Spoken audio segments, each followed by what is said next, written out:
こんにちは、村雲です。今回の動画では、先日、トヨタ自動車より発売が開始された新型プリウス PHEV の内外装の紹介、および通常のハイブリッド仕様との違いをまとめましたので、購入予定の方の参考となれば幸いです。それではご覧ください。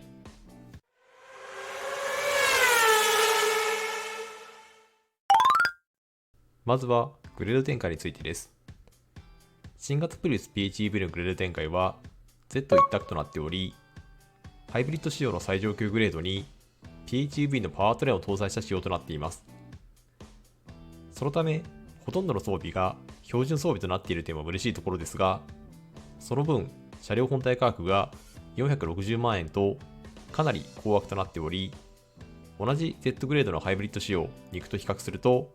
価格としては90万円となっているため、この価格の差分をどう捉えるかがポイントとなります。続いて、パワートレインについてです。PHEV に搭載されるパワートレインは、直列4気筒2リッターエンジンに、モーターと大容量のバッテリーを組み合わせたプラグインハイブリッドシステムとなっており、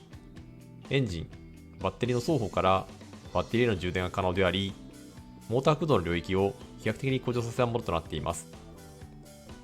結果として、バッテリー満充電状態での EV 走行距離は87キロとなっており、日常使いにおいては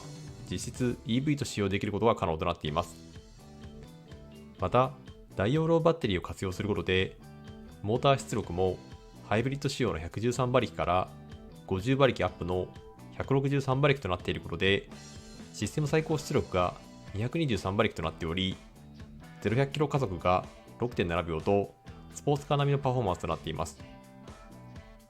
この余裕の動力性能は、結果として滑らかな加速や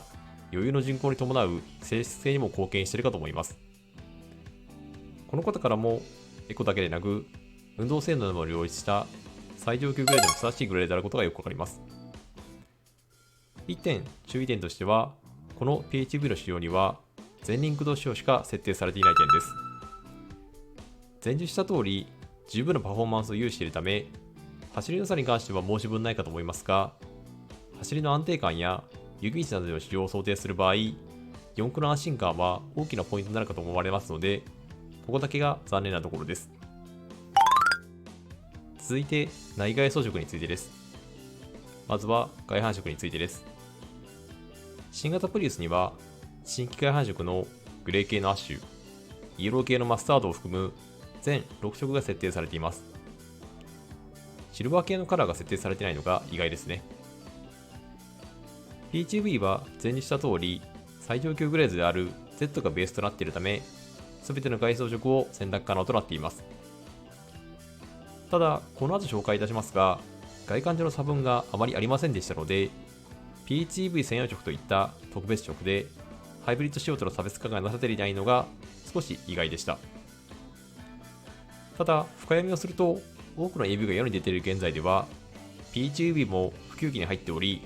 特別感を演出する必要はないとの意思表示かもしれません。内装色に関しては、プリウス全体では、ご覧の3バリエーションが設定されており、ブラックにシルバー系のアクセントがあるもの、レッド系のアクセントがあるもの、そしてモノトーンのものがあります。レッドのアクセントを配することで、スポーティーな印象を与えるバリエーションが設定されていることからも、コモディティ化ではなく、ドライバー扱いとしての魅力を高める意図を感じられます。注意点としては、PHEV のベースとなっている Z グレードの場合、ブラックとブラックレッドのコンビネーションのみ選択でき、加えてシーツ素材合併規格となっており、グレー内装は選択することができません。外観紹介に関しては、Z グレード、ハイブリッド仕様の車両をベースに、PHEV 専用装備を紹介していきます。まずはフロントフェイス周りからです。今回のプリウスの特徴となっているハンマーヘッドをモチーフとした BG4X や新型クラウンといったモデルと共通した先進的なフロントフェイスに関しては PHEV 仕様でも共通となっています。このシャープなヘッドライトに合わせるようにボンネットの突き出しも非常にシャープとなっており、 A ピラーからフロント先端までが一直線に傾斜しており、空力特性の向上に加えスポーティー化の演出もなされております。こちらのヘッドライトはハイビームとロービームを1つのライトで実施するバイビームヘッドライトが採用されていることで、ライトユニットの小型化が実現されています。このライトユニットは当然 PHEV 仕様でも採用されており、このシャープな見た目が担保されています。また PHEV 仕様では先行車や対向車を検知し、自動的に車高することでより効果的にハイビームを使用できるアダプティブハイビーム姿勢が専用装備として装備されています。またフロントグリルの開口幅もフロントスペース下部に最小限で開口されているなど、これまではプリウスのみの個性あるフロントスペースではなく、昨今のトレンドに準じたフロントスペース周りとなっていることで、幅広い世代に受け入れやすいデザインとなっていることと思います。このフロントグリル下部の質感が PHEV 仕様とハイブリッド仕様で異なり、ハイブリッド仕様 Z グレードではご覧の通りグレーのメタリック塗装であるのに対し、 PHEV 仕様ではご覧の金属調のシルバー塗装となっていることで、より高級感が高められています。その他の質感に関しては、ベースが Z グレードであるため、PHEV 仕様でもグリル周りなどピュアなブラックで塗装されており、非常に高い質感が担保されています。改めてフロントスペース周りを見ると、シャープなデイライトを縁取られたヘッドライトや突き立ったボンネットのラインなど、空力を意識した機能美あふれるデザインとなっており、 PHEV でも見た目で欲しいと思えるデザインに変わりもありませんが、もう少し特別感が欲しかったところですね。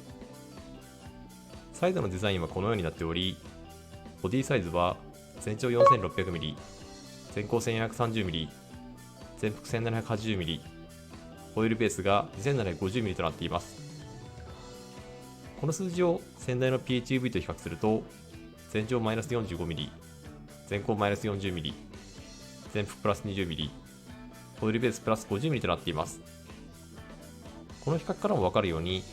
新型ではよりロー&ワイドのシルエットが強調され、スポーティーかつ空力測定の良い車両へと進化しています。サイドのデザインに関しては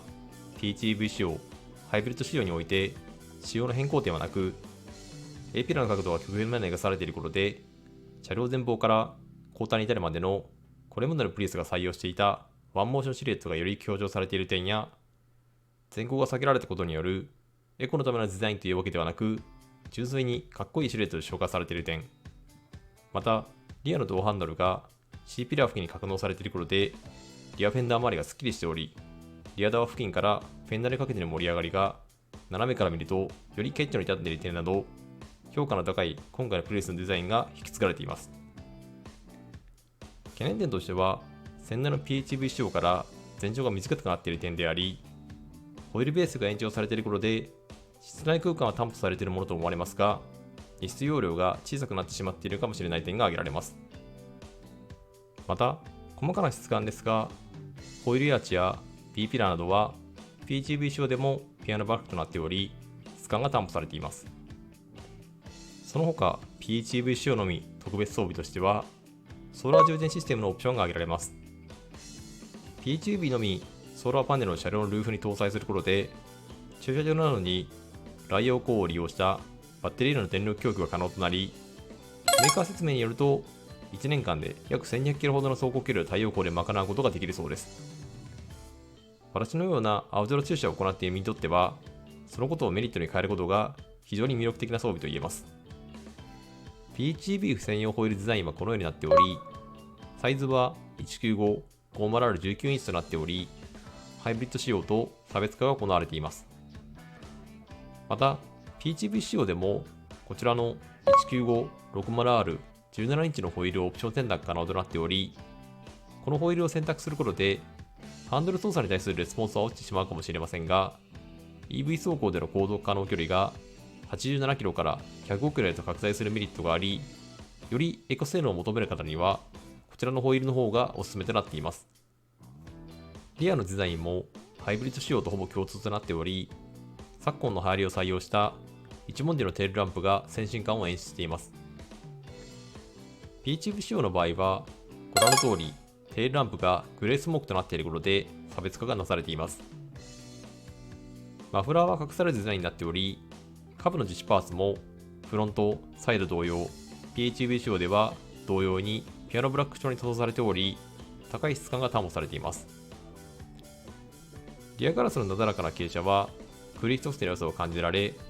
若干のダックテードル形状となっていることがサイドのシルエットのスポーティー感を強調していることがよくあります。リアデザインに関しても先代の PHEV で採用されていたダブルバブルウィンドウのような専用装備は採用されておらず、機能的にもデザイン的にも大きな差別ポイントはありません。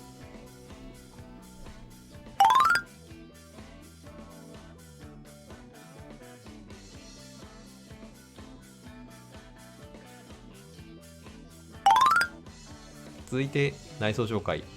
まずはトランク容量からになります。こちらのパワーバックドアは Z グレードのみの装備なのため注意です。こちらがトランク容量となっており、必要な十分な容量が担保されているように思いますが、リアデザインで紹介したようにリアガラスが非常に傾斜しているため、高さのある荷物は乗せづらいかもしれない点と、トランクの床と開口部に大きめの段差があるため、荷物を出し入れ時に荷物を持ち上げる必要がありそうです。PHEV の場合、トランク床下に荷室スペースが設けられておらず、結果としてトランク床が高床式となっており、スペアタイヤをオプション選択できない点が注意です。右サイドにはリレーボックスのような謎の出っ張りがある点が注意であり、左側には外部給電用のアクセサリーコンセントが装備されています。こちらを利用した外部給電では、PHEV の場合、一般家庭 5.5 日分の電力供給が可能となっており、災害時などに非常に心強い存在となってくれます。PHEV 仕様でも6対4の分割で鉱石を出すことが可能であり、段差なくフラットに近い状態となっているため、緊急時には非常に広大かつ使い勝手の良い荷室空間が担保できそうです。続いて運転席周りについてです。ドアの内張りに関してはハイブリッド仕様 Z グレード同様の質感が担保されており、大部分がソフトパッドで覆われており、ドアノブ周りも異なるユラレスが使われており、ドアノブもメッキ塗装がされています。持ち手周りにもソフトパッドがあしらわれており、ウィンドウスイッチにメッキ箇所が施されていたりと、質感の高さを感じます。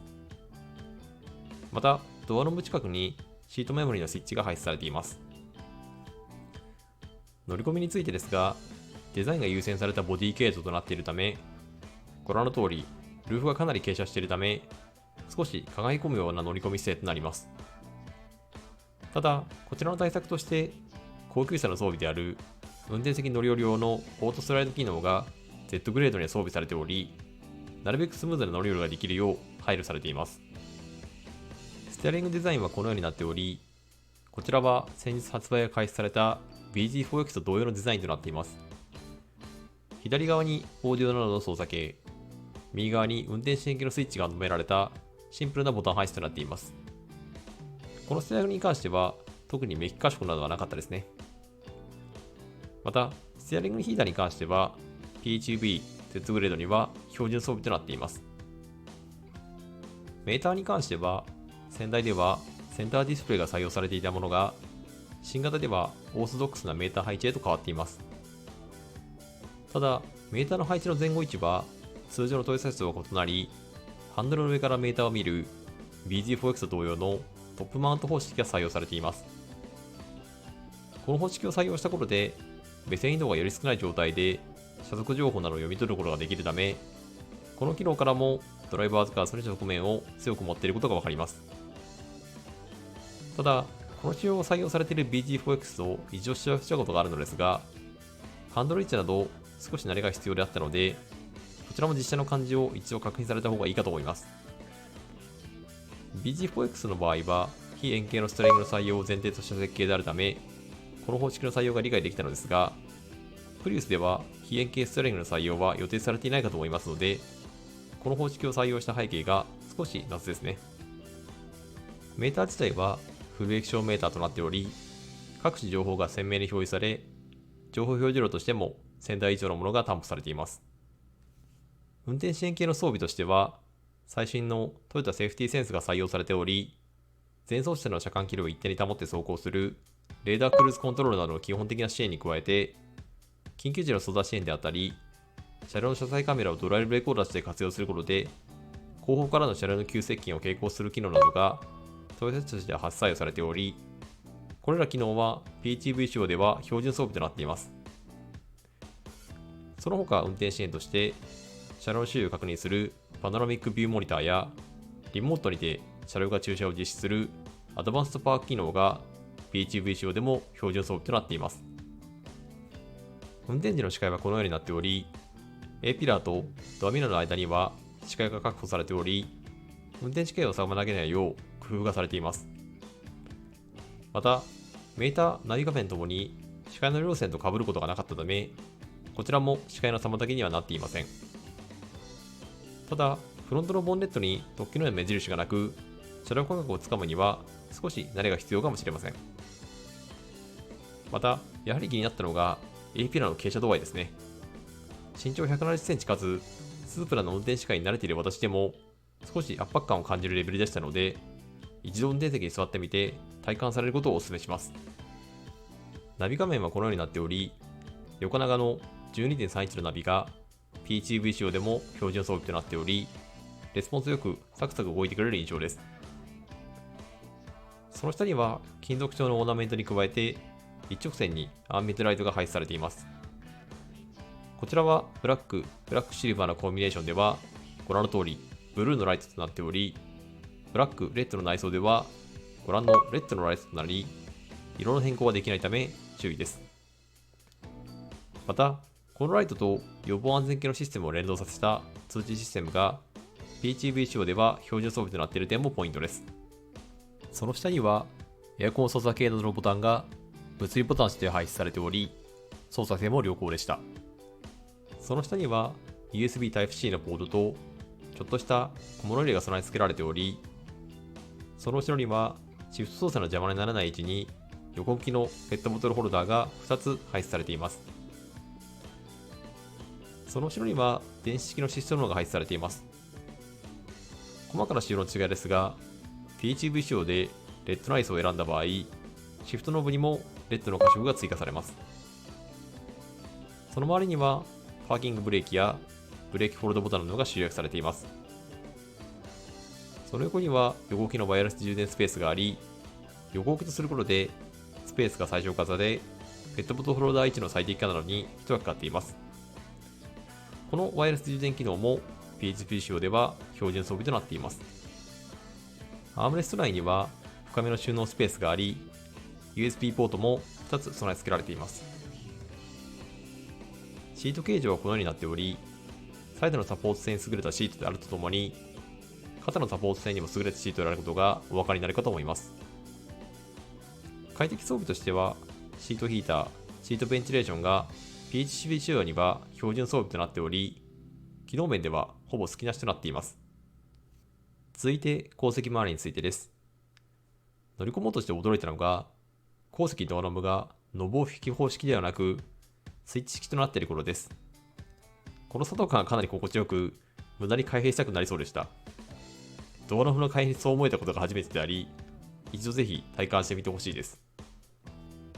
後席ドアの質感に関しても、Z グレード同士では、ハイブリッド仕様でも PHEV 仕様でも大きな違いはありません。素材やドアの面のメッキ処理などは全席同様の質感が担保されていましたが、ウィンドウスイッチのメッキ処理など多少観測されており、全席よりも質感が多少落ちている印象でした。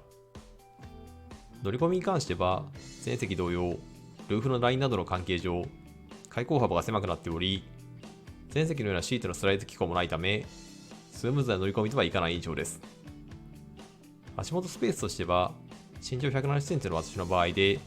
手のひら1枚分のスペースとなっており、特に問題ないスペースが担保されている印象です。ただ問題は頭上スペースであり、サイドのデザインさんに申し上げた通り、前高が下がっていること、ルーフがなだらに傾斜している点から、私の身長でも頭上スペースに余裕がなく、高身長の方の場合の圧迫感は相当なものかと思いますので、一度後席空間を体感してみることをお勧めします。センタートンネルの張り出し具合もそれなりにありましたので、5人乗りの際は少し窮屈感がありそうな印象です。センターアームレストはオーソドックスなものとなっており、ペットボトルホルダーが備え付けられたものとなっています。リアシートのデザインはこのようになっており、全席ごとのサイドのサポートがしっかりしたシートではないことがお分かりになるかと思います。質感としては問題ありませんが、前席のシート形状からの差分からも、今回のプリウスがドライバーズ化の側面が強くなっていることがよくわかります。今回のテンシャは、オプションのパノラマムーフが備え付けられていました。こちらは PHEV 仕様でもオプション装着となっています。注意点としては、この装備はソーラーパネルの装備と同時装着が不可能となっており、パノラマルーフは後席の圧迫感の解消にかなり有効かと思われますので、快適性を取るか、機能性を取るか悩ましいところです。改めて内装の前景となります。各機能ごとに集約されたシンプルなボタン配置や、アンビエントライトの採用による先進感の演出も相まって、先代を大きく上回る質感が担保されていることがよくわかります。まとめです。外観、内装ともに先代から質感など大幅なアップデートが加えられていますが、先代にあったハイブリッド仕様との差別化ポイントが現行ではほとんどなくなっており、PHEV を所有しているという満足感は見た目などからは感じづらくなっていることが実情であると感じます。そのため PHEV を購入するかどうかの決め手はパワートレインに重きが置かれており、 PHEV の元来の武器である EV 走行距離の拡大によるエコと上質な走りに加えて、新型に与えられた200馬力オーバーのスポーツカー並みの運動性能を兼ね備えている点に魅力を感じるかどうかがポイントであるため、一度試乗などされることをお勧めいたします。今回の動画の内容としては以上となります。このチャンネルでは他にも新型車の情報や愛車のスープラ関連の DIY 情報の発信を毎週行っております。自動車好きの方の参考となる情報を発信していけるよう努めていきますので、動画の高評価とチャンネル登録のほどよろしくお願いいたします。また、動画内で実施してほしい企画などありましたら、コメント欄までよろしくお願いいたします。それでは、ご視聴ありがとうございました。